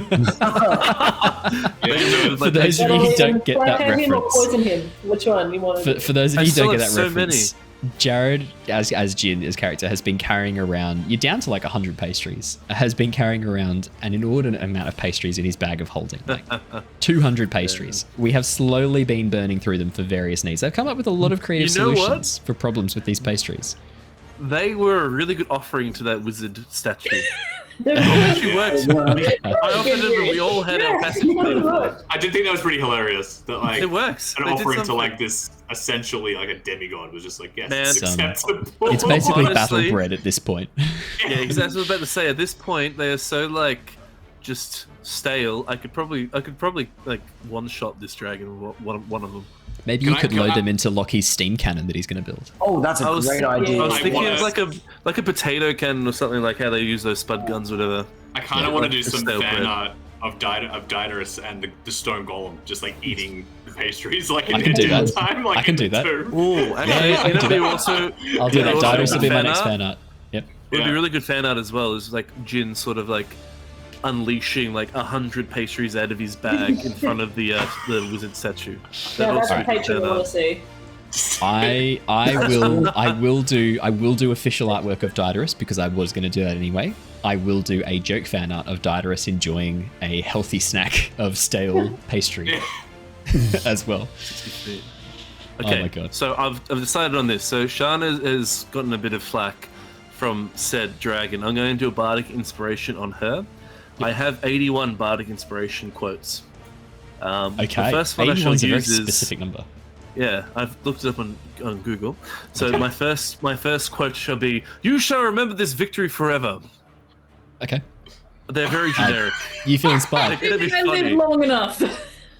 Shana, I'm going to give you an inspiration from that. You can add an inspiration from. Yeah, the not add an inspiration. Let me rephrase. You have a bardic inspiration. Sorry, I should be specific. I love that they're just like very generic, like heroic ones, and it's just gonna be funny to chuck them out. Where'd you learn that? At Bard school? I didn't even learn that at Bard school. I skipped my classes. Copy pasted everything. Yeah. I'm going to read out that joke because I quite like it. Mira saying pastry is my patron. Lockie saying pastry, and then my follow up is rather than the great old one, it's the great stale one. is your patron deity, the great stale one. Like it. Oh man, the unbred. Sorry, I couldn't help myself. I'm gonna have to homebrew this. Okay. That is definitely a one shot. Oh my gosh. I mean, if Lockie's pretending to be a chef, maybe he can get lured to the dark side. Yeah. That's awesome. Okay, so I've done that. I'm also going to. I'll just sort of ready in action for. Actually, you know what? I'm going to cast Grand Invisibility on myself. Okay, you guys watch as Jin just vanishes. He calls out like, "You shall remember this victory for years to come," and then disappears. As you turn around to see him, he's gone. There's just no one there. Yeah, it's just an empty corridor, and you're like, "Oh, fuck, where's Jin gone?" He's run away. He's thrown himself off the I should remember this victory forever, but they won't remember mine. See ya. Yep. Classic Jin antics there. Absolutely. Lockie, you're up next, buddy. Alright, Lockie's going to hold a spell. And the trigger is going to be the which of his friends it looks like the dragon's about to focus on. So if he's going to breath weapon or jump at someone, that will be the trigger for the spell. Okay, fantastic. Shana, you don't need to hold an action because Eldritch Blast is the most OP thing ever. You don't need to see your target. Would you like to just fucking fling some Eldritch Blast into the air knowing that they're basically creature-seeking missiles? Sorry, what was that, Matt? We got our TikTok. Yeah. When I say Eldritch Blast, you say... Oh my god. 17's not enough for the first blast, unfortunately. As you fire it up in the air, it just goes up in the air. You're like, oh, that's not right. Natural 20 again. Oh. Fuck. 23 and 26. Oh no, this is bad. So that's 13 plus 10 for the crit because we're doing the better criticals. So 23 plus 12, 35 plus 14. 30 feet pushed away. 49 damage. And straight down because the angle he's at. Straight line from me. Yeah, this isn't great. This isn't good. That 49 damage, that is brutal. Yeah, it's not happy. Shana, anything else on your turn? You hear this pained roar and the sound of beating wings as it struggles to maintain altitude as it's being pushed down below the ship. Actually, can she yell out in Draconic Yes. and just say, "Leave us alone"? Could you make me an intimidation check, please? Come on, dice. Oh, you bull. 10. The wind just snatches it as you're saying. You don't get the sense it hurt anything. That was a 2 that you rolled for that. Plus 8. Fucking hell. 2. Total of 10. Yeah, unfortunately not. Gold Dragon. That's true. The Gold Dragon emerges over the other side of the ship, trying to catch you off guard. As it shoots up over the side, Mira's held action goes off. Yervith's held action goes off. That's it. It's just Mira and Yervith. Yeah. For the moment, because Lockie hasn't elected. Yours is when a specific person is targeted. So, Mira and Yervith, please do your spells. Mira, do I need to do... It's a con save for slow, right? Wisdom for me. I make a wisdom save? Yep, I'll make a wisdom save. I wasn't sure off the top of my head. 16. 17 to AC. Oh, it's so... Okay. Its speed is halved. It's got a -2 to dex. I'll make a note of that. This is going to be brutal for this poor dragon. It's a -2 to its AC, sorry, and dex saving throws, and it can't use reactions. It has to pick either an action or a bonus action. Speed is halved. That is going to be the brutal one. That's And nasty. I'll yell out to Leos and I'll be just like, let's get out of here. Okay. Yeah. So Yervith, your held action goes off before Mira's because your initiative's higher, but otherwise you would benefit from the dex save. The decrease to AC. No, you wouldn't. Your hits are 25 and 23. They both hit regardless. Never mind. 8 plus 10 is 18, and then plus an additional 4 damage for your lightning is a total of 22. Fucking hell, you guys are absolutely unloading on this poor thing. You call out to Leos and let's get out of here. The dragon sort of seeing potentially it has bitten off more than it can chew, is going to use the rest of its speed. No, it wouldn't. What speed? It wouldn't. It's still got 20 feet of flying left, but No. there's only one thing. There's only one thing it would do. I need to see if its breath weapon is recharged. Mira, would you like to roll me a d6, please? Sure. My team guide me. 4. No breath weapon recharge. Yeah. Nice. In that case, then it is going to. This is a risk, but it's going to do it. It is going to fly at the engine and try and claw it off the ship. It is going to use its multi-attack. Oh no! I'm going to destroy this thing. Oh no! Oh, Shit. fuck. Oh, It's got one both action. miss. Both attacks miss. How do they miss? They've been blinded by all this pushback. I rolled below a 10 for each, which means Wow. What a dragon! What? that's 8 and 7. That is Wow. unbelievable. Fuck. Okay. You watch as the dragon tries to claw the engine, and trying to fight against the force of these backwards propellers. It can't get close. The wind from the propellers, the thrust that they're generating to propel the airship forwards is too much because it's behind the propeller.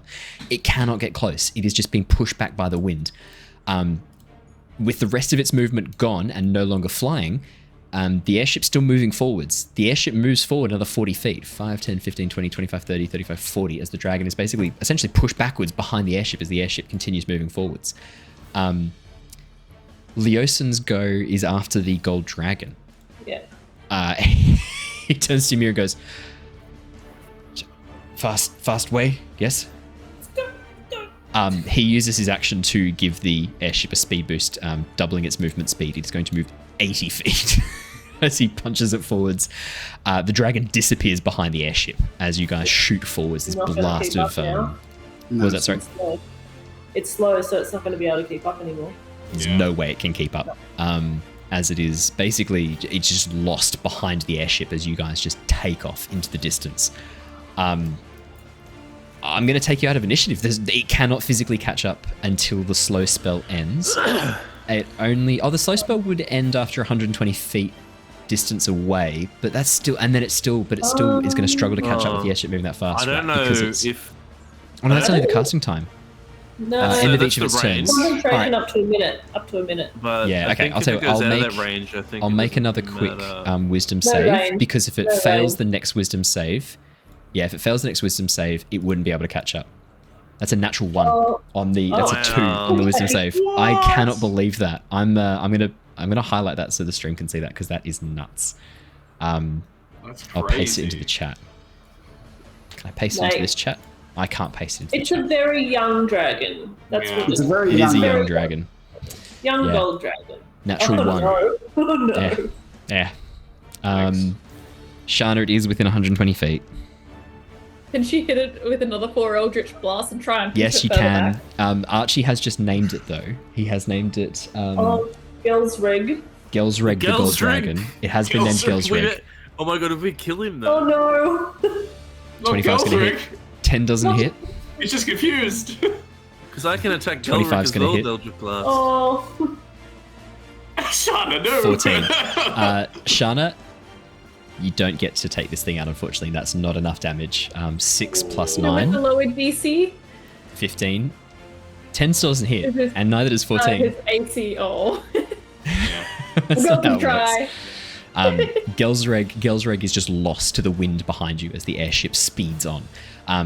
You've got 3 turns of the airship moving at 80 feet per turn, so the airship has a speed boost for a decent amount of time before the engines begin to start cranking on a little bit, and Leosin has to lower back down the speed to its normal speed.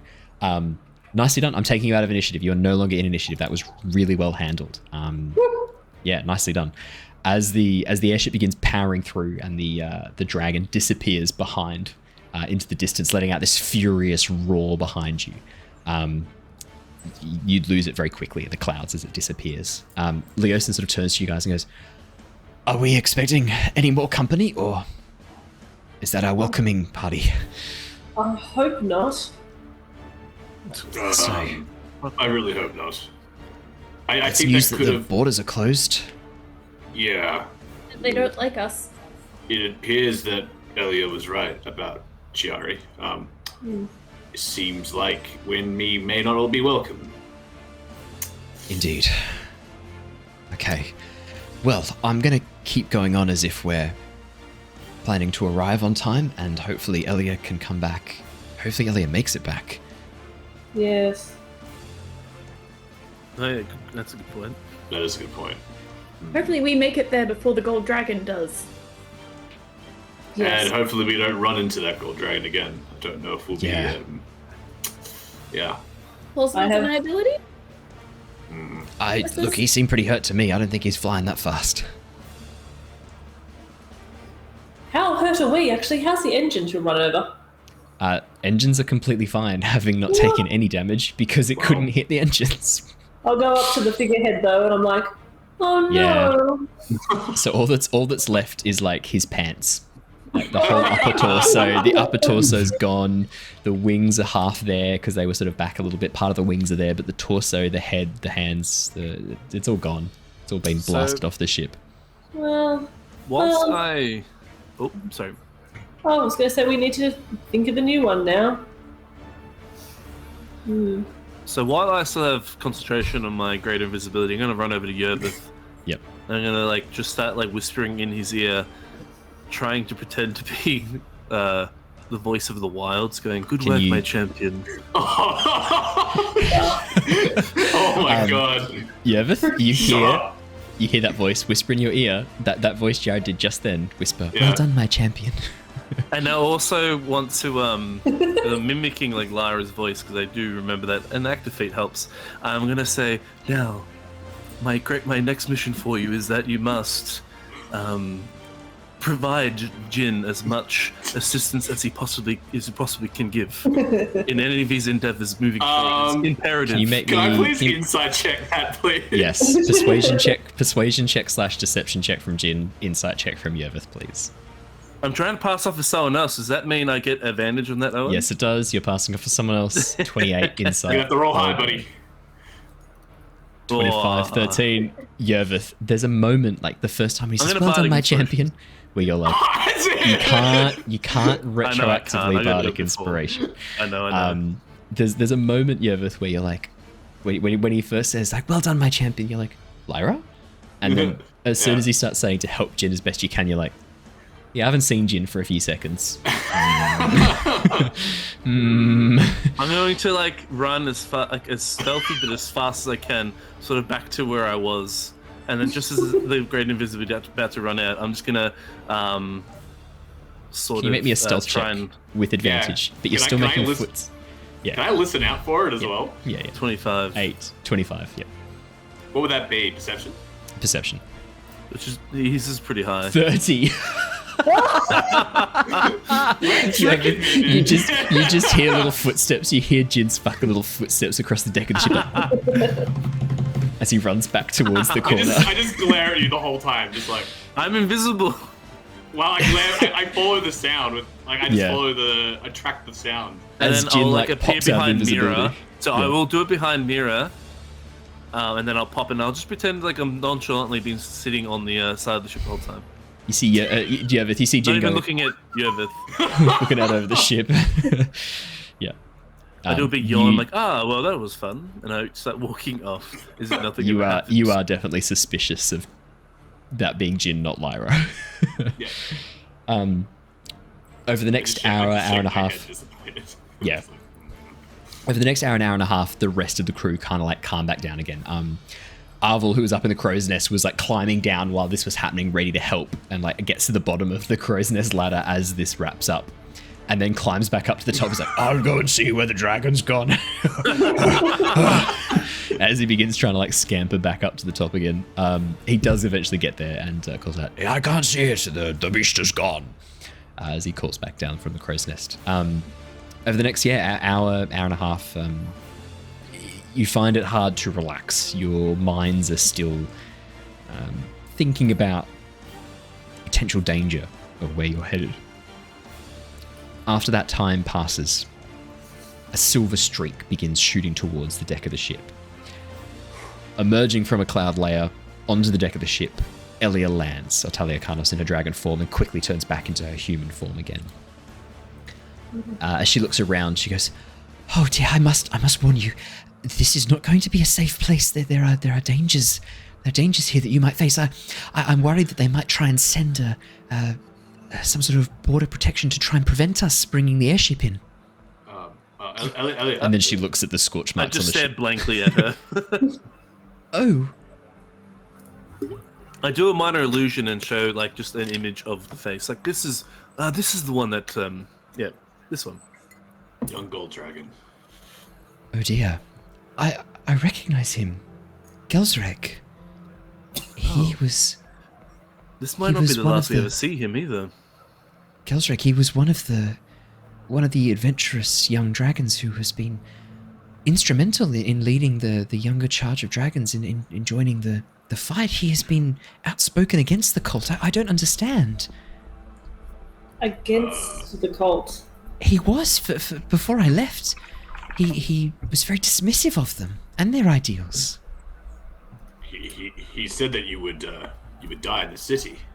He doesn't seem to have too high of a opinion on you now. Oh dear. Well, I was met with some resistance. Luckily, I was able to take a bit of a faster route into the city, one that's less obvious. There are some passageways I could take advantage of, some tunnels. A bit too big for the airship, I'm afraid. But I'm wondering if maybe we should land the airship out of the city somewhere. Make our own way in. But then that leaves the airship open to attack. I shall have to think on this.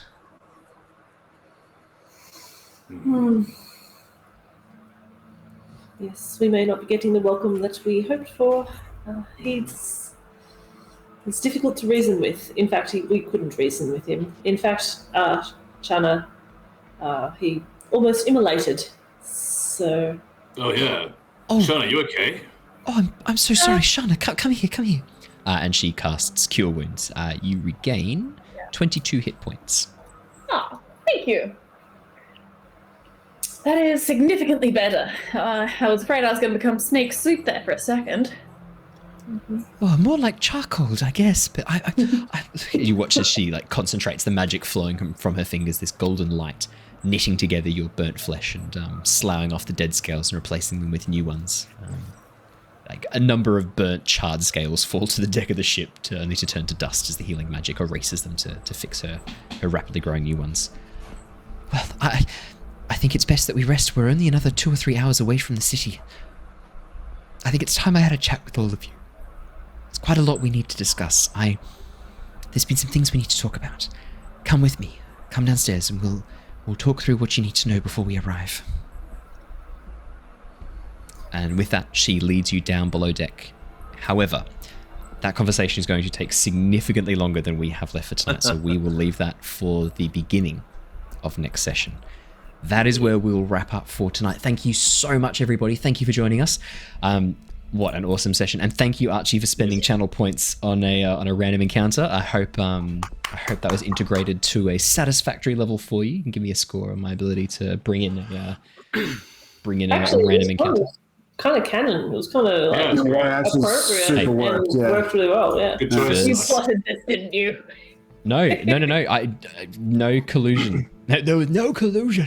No, I can 10 out of 10 as always. Oh, thanks, man. Thanks, Archie.